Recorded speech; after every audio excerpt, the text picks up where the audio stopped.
Fellas, I think it's safe to say we've had a lot of mediocre cards this year in MMA, so I'm going to be trying to create a UFC 309 card that is generational. A UFC 309 card that will leave us with no more complaints towards the end of the year. Now, this is going to be the big return of Jon Jones on this card, so I'm going to try and stack it as much as possible. And if we can have a card this stacked, especially after UFC 308, that's actually going to get some momentum for the UFC. And we're probably going to forget about some of the bad cards we've had at the end of this year if we have these two cards back-to-back. So this is my UFC 309 card builder. I've got the main card and a couple of prelims as well that I'm going to get into. But we'll start off with the main card opener for UFC 309. For the main card opener, I've gone with Yam Hoit versus Vulcan to open up this UFC 309 main card. I think this should be a fight. Well, I thought this fight should have happened immediately after Vulcan beat Johnny Walker. I match made this in the matchmaking video after the card, and I still think this should be the next fight. I think this is a really good fight to make as the main card opener in any card, to be honest. But Vulcan versus Yam Hoit. Some of the only light heavyweight contenders that haven't fought each other now. I think Yam Hoit's past few has been a bit iffy. He lost to Alex Pyer. He had a draw with Magomed Ankalaev, which in my opinion he should have lost. He had an injury whenever Alexander Rakic. Before that, he lost to Glover Teixeira by finish. So his last legitimate win was all the way back when he fought Israel Adesanya. And Vulcan has won 3 out of his last 4. Beat Paul Craig in his home country. Not his home country, but you know, in a home crowd. Lost to Nikita Krylov and then finished Bogdan. And then in his last fight went out there and served the brutal knockout to Johnny Walker. So I think Yam Hoit versus Vulcan perfect fight to make right now. They're only 2 ranking places apart. Vulcan needs to fight up. Yam Hoit needs to fight down. It makes all the sense in the world from a rankings perspective. And I know that Yam Hoit is kind of in not title talks, but he's still being talked about as one of the top contenders. But he's lost a lot of his recent fights, and I think he needs to earn his way back up by beating a guy who's on a bit of a streak right now in Vulcan. And I think this would just be such a fun fight as well. You've got a dangerous kickboxer in Yam Hoit who serves a lot of power and is just really well-rounded. You've got a very dangerous kickboxer in Vulcan as well, who nearly finished Yair Prochazka when Yair Prochazka joined the UFC as well. Yam Hoit, Vulcan I think this should be next. And the winner of this fight undoubtedly deserves a #1 contender fight against either Jamal Hill or Yair Prochazka, or maybe the loser of Pereira and Ankalaev, or that's not even happening next, is it? It's Pereira and Roundtree. But either way, Yam Hoit, Vulcan I think this should be the main card opener. A really good fight in the light heavyweight division. I think it's a really good kickboxing fight, and I can almost guarantee it's going to end in a finish from how dangerous both of these guys are. So that's already a big fight kicking off the UFC 309 card. 2 guys, winner gets a #1 contender fight, so that's already a big fight. The next fight I think that should be on this card is Jeff Neal versus Michael Morales. It wouldn't be a Jon Jones card without the UFC trying to slip in a prospect here and there. And I think this is the perfect card to showcase the skill of Michael Morales against Jeff Neal. Michael Morales is an absolute killer. Undefeated. He's now ranked there's actually quite a lot of undefeated ranked welterweights right now, and he's another one of them. He's such a good striker. 17-0, 12 wins by knockout, and in his last fight went out there and had a really, really good win over Neil Magny. Managed to get into the rankings, and now I think he should be matched up against Jeff Neal, which is kind of the next big thing. Same route that Ian Gary took. And I know Jeff Neal's matched up against Rafael dos Anjos, but does anyone actually want to see that fight? It's such a random fight. I don't think it makes any sense. So I think they should just scrap that fight, give Rafael dos Anjos a new opponent, and let Jeff Neal fight on UFC 309 against Michael Morales. Last time Jeff Neal fought on a Jon Jones card, it was an absolute banger when he fought Shavkat. And Jeff Neal's still a dangerous guy. He was outboxing Shavkat in that fight.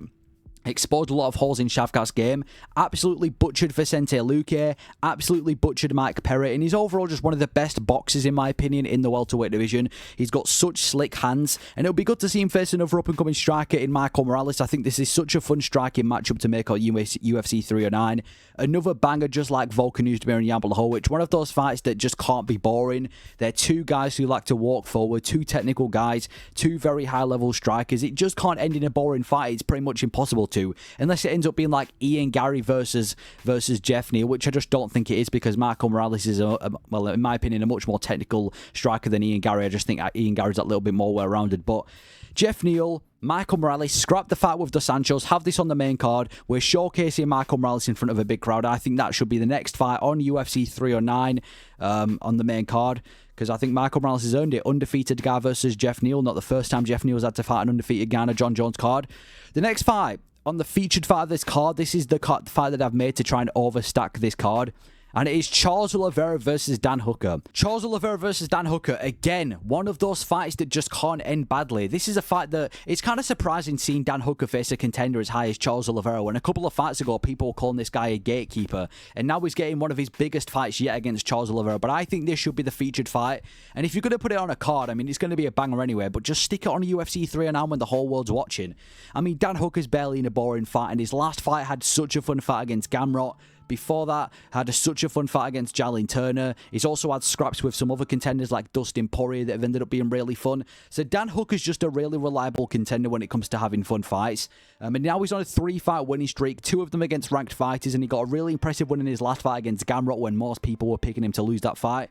So I think we should reward Dan Hooker with a massive fight against Charles Oliveira. And some people might still argue that, oh, Dan Hooker doesn't really deserve this fight. If you look at the rankings in the lightweight division, and you look at Charles Oliveira's placement, he's already lost to Arman Sarukian and Islam Makhachev, so he can't fight anyone ranked above him. And in terms of everyone else, he's beaten Gaethje, Poirier, Chandler, and Dariush. The only guy that he hasn't beaten yet is Dan Hooker at rank number 5. So it's got to be Dan Hooker. There's nobody else for Charles Oliveira to fight. So Charles Oliveira versus Dan Hooker on this card would be such a fun fight. Same with Charles Oliveira. When was the last time he was in a boring fight? Every single time that Charles Oliveira fights, it's either him getting finished, him getting, beaten in an absolute war, or just him going out there and finishing his opponents himself. It's always a fun fight whenever Charles Oliveira is fighting. I think him versus Dan Hooker is such a fun fight. I mean, there are so many ways this fight could go as well. It's so unexpected. It could be Charles Oliveira, just folding Dan Hooker like a piece of laundry. It could be a back and forth war for the decision. And they've both got a lot of similarities as well. They both dyed their hair blonde. They both added tattoos to themselves and then went on an absolute tattoo run. They're both some of the biggest fan favourites in the lightweight division. They both lost to Islam Makhachev.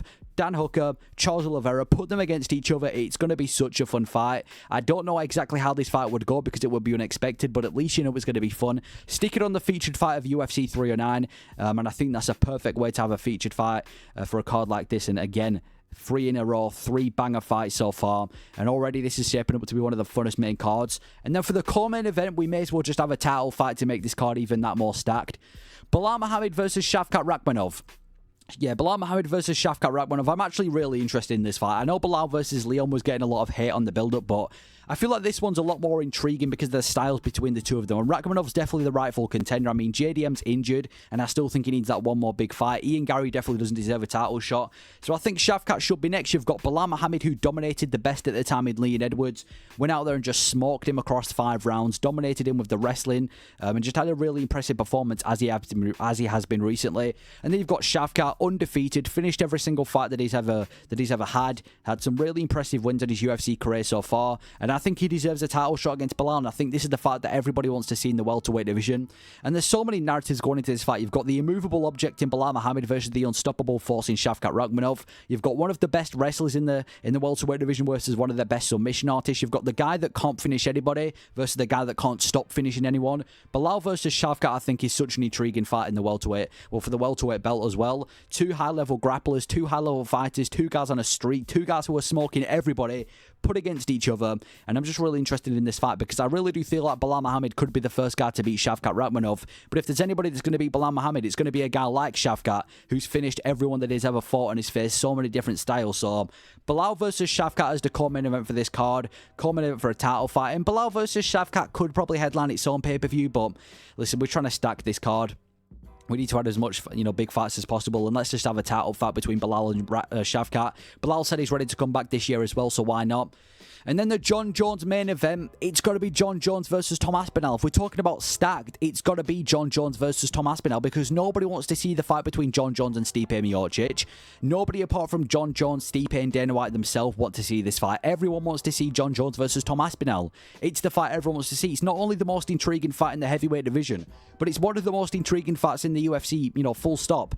Tom Aspel has practically cleared out the heavyweight division. The only guys he's not really been able to beat when it comes to top contenders is, I guess, Gelton Almeida and Cyril Gane. Everybody else, he's been able to smoke. He holds 3 records in the UFC, the shortest average fight time, smallest bottom position percentage, and the biggest striking differential as well.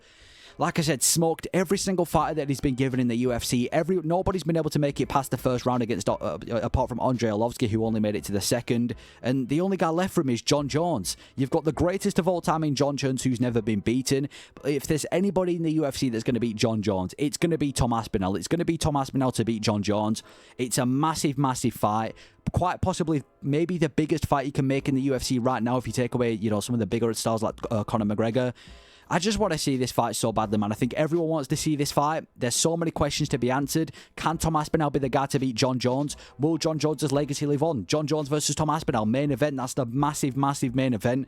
Quite possibly one of the biggest main events you can make this year, if not the biggest. And already that is one of the most stacked main cards we've had this year. I know UFC 308 has a really good main card, and so does UFC 300, but already off the bat, UFC 309's main card is amazing. So I think that's already one of the most overstacked main cards you can have. A bunch of former champions on this card, a bunch of big names.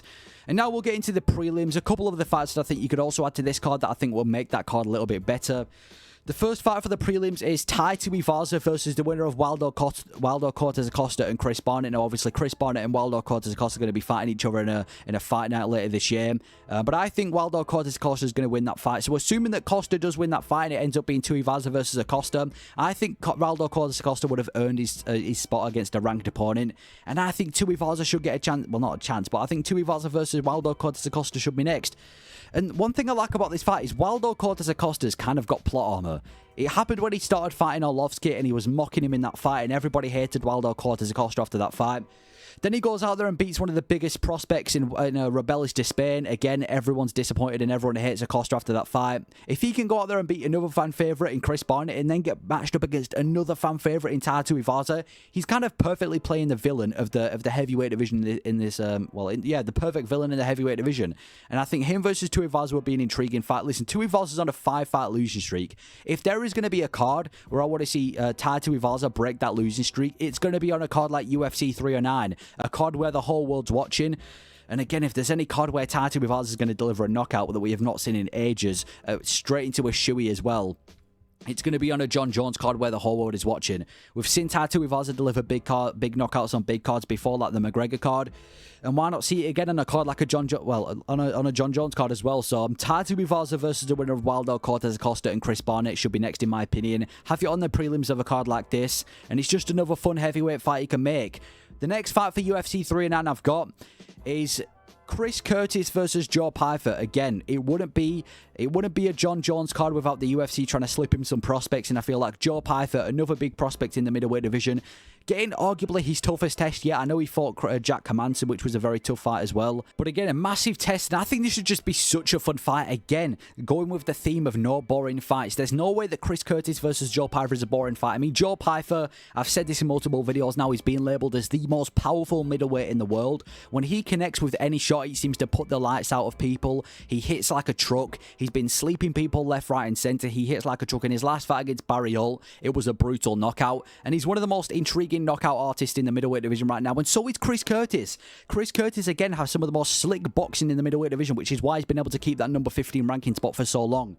In his fight with Buckley, where he knocked out Buckley, he's just such a good boxer as Chris Curtis. I thought he arguably should have won that fight against Kelvin Gastelum as well when they fought at UFC 287.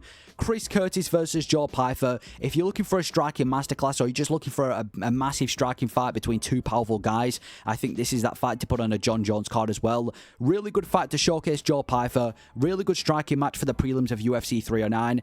Two of the most salty guys in the middleweight division as well going at it. I think the build-up between the two of them will be great as well. Chris Curtis, Joe Pyer, have it on the prelims of UFC 309. The next fight, we're not going with the theme of prospects for this fight. In fact, it's the other theme. We're going with the theme of legends for this fight. Tony Ferguson versus Nick Diaz. Tony Ferguson versus Nick Diaz. Let's have a double retirement. Let's have both of these guys retire on this card. And listen, this isn't going to be the most high-level fight you see. Tony Ferguson's looked progressively worse in every single of his fights in the UFC, especially in the welterweight division. Nick Diaz has been out for years, and in his last fight, it looked like he'd just come straight from a retirement home when he faced Robbie Lawler. So listen, it isn't going to be the most high-level fight, so it doesn't need to be on the main card, but they are some of the biggest names, or they were some of the biggest names in the UFC. Let's have a Legends fight, and if both of these guys are going to retire on the same card, let them retire when the whole world is watching on a Jon Jones card. I think it's the perfect display between two legends. Listen, Tony Ferguson's on a massive, massive losing streak. There's no way that he's going to be able to do any massive harm to Nick Diaz, and same for Nick Diaz. The dude's last win in the UFC was all the way back in 2011. In 2011, that was his last win. Tony Ferguson, Nick Diaz, two legends going at it. And I know that Jon Jones versus Stipe is kind of being hyped as a Legends fight. This is a Legends fight. This is a Legends fight over Jones versus Stipe. And at least one of them get to win. We either get to see Tony Ferguson get a win in his retirement and get a win over a legend in Nick Diaz and finally break his losing streak, or Nick Diaz can somehow come back to the UFC, beat Tony Ferguson, and get his first win in the UFC since 2011. So, Nick Diaz versus Tony Ferguson. Let's have it on a Jon Jones card. We don't want to see Nick Diaz versus Vicente Luque. It makes no sense. Let's have Diaz versus Ferguson on a Jon Jones card. Both of them get to retire. And then the final fight, the prelim headliner, I think should be Arnold Allen versus Yair Rodriguez. This is a fight that I think should be next in the featherweight division between two of the contenders. I match made this straight after UFC 304. And I think this should be next, especially after seeing how Arnold Allen made of a kickboxer of Giga Chikadze. Giga Chikadze is a great kickboxer, and Arnold Allen completely shut down his game. I want to see how Arnold Allen does against the next step in kickboxing when it comes to Yair Rodriguez, who undoubtedly one of the best kickboxers in the featherweight division, one of the best strikers in the featherweight division, so crafty with his kicks, and I see him as a better version of Yair, as a better version of Giga Chikadze. So I think Allen versus Rodriguez should be next, and they're both in the same position where they're both some of the top contenders, but they might not be necessarily title worthy just yet. I mean, Yair Rodriguez, he had a really good win over Josh Emmett, had that win over Korean Zombie, beat Jeremy Stevens, but he also lost to Volkanovski. He also lost to Holloway. He also lost to Brian Ortega in his last fight. And then Arnold Allen, he's had some good wins as well. He beat Giga Chikadze, he beat Dan Hooker, which is aged really well. He beat Sadiq Youssef, but he has lost to Max Holloway and he has lost to Movsar Evloev. So I think they both kind of need to win this fight to prove that they're top 5 worthy. So Yair Rodriguez, Arnold Allen, really, really fun striking matchup to have on a card like UFC 309. Again, Allen, a UK fighter fighting on the same card as the Aspinall, so you're getting the UK audience as well. And that is my UFC 309 main card and a couple of the prelims. I think this will be one of the most stacked cards this year if this was to go down. Arguably more stacked than UFC 300, especially after UFC 308, which is a stacked card. 2 back-to-back cards like this would finally bring some momentum in the UFC. So that is my UFC 309 card. Let me know a couple of the other fights that you may have added to this card and your overall thoughts on this pay-per-view card that I've made. But yeah, let me know your thoughts. Thank you for watching.